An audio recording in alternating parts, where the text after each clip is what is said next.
Halo everyone, perkenalkan saya Zafira Izwari dengan NIM G1A022051 dari kelas Biologi B. Di sini saya akan mempersembahkan video materi suksesi untuk memenuhi tugas mata kuliah Ekologi Dasar. Simak videonya dengan seksama ya. Ekologi Dasar Suksesi. Apa itu suksesi? Jadi, suksesi itu adalah proses perubahan komposisi spesies yang membentuk komunitas di dalam suatu ekosistem yang terjadi karena adanya gangguan di ekosistem. Suksesi dalam ekologi juga diartikan sebagai suatu proses perubahan komponen-komponen spesies suatu komunitas selama selang waktu tertentu. Jenis-jenis suksesi ekologi. Yang pertama ada suksesi primer.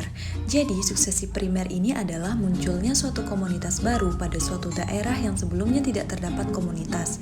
Suksesi primer dapat terjadi apabila komunitas asal terganggu yang mengakibatkan hilangnya komunitas asal secara total sehingga di tempat komunitas asal terbentuk habitat baru. Suksesi primer ditandai dengan munculnya spesies pionir, misalnya pinus di bekas lahar gunung, lumut di permukaan batu. Berikut adalah gambar dari suksesi primer. Selanjutnya yang kedua ada suksesi sekunder. Suksesi sekunder adalah pembentukan suatu ekosistem yang telah rusak ke keadaan awal yang belum terganggu. Jenis suksesi ekologi ini biasanya terjadi karena kebakaran, perusakan oleh manusia dan gempa bumi. Proses suksesi sekunder pada umumnya lebih cepat dibandingkan dengan suksesi primer. Suksesi ini dimulai dari berkembangnya sisa spesies yang telah mengalami kerusakan. Misalnya, sisa pohon pinus yang tumbuh setelah kebakaran hutan. Berikut adalah gambar dari suksesi sekunder. Selain itu, ada beberapa contoh lain dari suksesi.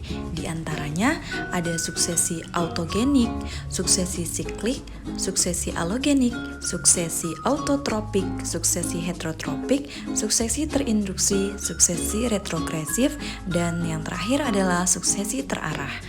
Selanjutnya akan dibahas mengenai bagaimana sih proses terjadinya suksesi. Proses terjadinya suksesi ada 5. Yang pertama adalah nudasi, pengembangan area telanjang tanpa bentuk kehidupan apapun. Penyebabnya mungkin iklim seperti glester dan hujan es, biotik seperti epidemi dan aktivitas manusia, atau topografi seperti erosi tanah dan tanah longsor. Yang kedua ada invasi, berhasilnya pembentukan spesies di area terbuka, mungkin dengan migrasi, ekosis, atau agregasi.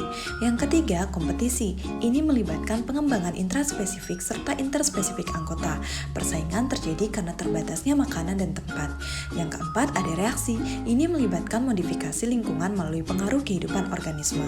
Dan yang terakhir adalah stabilisasi atau klimaks. Komunitas terminal akhir menjadi kurang lebih stabil untuk jangka waktu yang lebih lama adalah komunitas klimaks. Selanjutnya, apa saja faktor yang mempengaruhi proses suksesi? Kecepatan proses suksesi dipengaruhi oleh beberapa faktor berikut. Luas komunitas asal yang rusak karena gangguan, jenis-jenis tumbuhan yang terdapat di sekitar komunitas yang terganggu, kehadiran pemencar benih, iklim terutama arah dan kecepatan angin yang membantu penyebaran biji, sporam, dan benih serta curah hujan, jenis substrat baru yang terbentuk, serta sifat-sifat jenis tumbuhan yang ada di sekitar tempat terjadinya suksesi. Materi yang terakhir adalah jenis-jenis komunitas hasil suksesi. Terdapat beberapa jenis komunitas hasil suksesi. Yang pertama, komunitas perintis atau pionir. Komunitas pertama yang menghambat suatu daerah disebut pionir masyarakat. Yang kedua, komunitas klimaks. Komunitas terakhir dan stabil di suatu daerah disebut komunitas klimaks. Yang ketiga, komunitas seral atau komunitas transisi. Komunitas seral adalah tahap peralihan dari suksesi ekologi yang maju menuju komunitas klimaks. Komunitas seral digantikan oleh komunitas berikutnya, terdiri dari jaring-jaring makanan sederhana dan rantai makanan. Seluruh rangkaian komunitas disebut sere. Komunitas transisi individu disebut tahap sere. Sekian, terima kasih.